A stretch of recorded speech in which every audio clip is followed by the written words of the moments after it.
Çakır!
Şimdi bu koyunlar görüyorsun, şu anda 708 tane koyun var burada.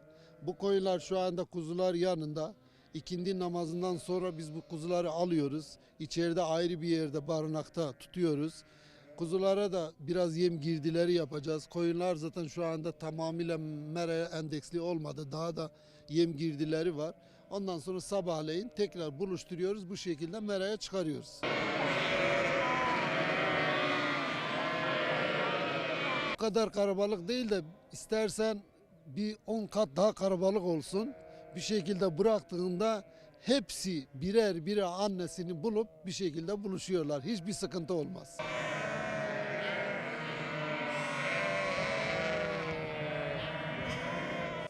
Şimdi kuzu her zaman annesinin yanında olursa, anne de şu anda biraz güçsüz. Dolayısıyla anneye çok hakaret olur. Onun için bir 12 saat anne de dinlenmiş olacak. Gece de kuzular da rahat bir şekilde kendi barınağında, anne de kendi barınağında istirahat edecekler. O şekilde hiçbir tarafa da zarar gelmeyecek şekilde yapıyoruz.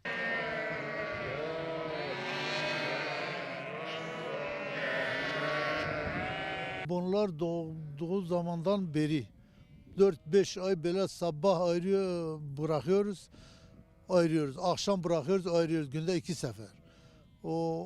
İçeri koyduğumuz zaman yem veriyoruz kuzulara. Koyunları zaten ayrı veriyoruz. O böyle 4-5 ay devam ediyoruz.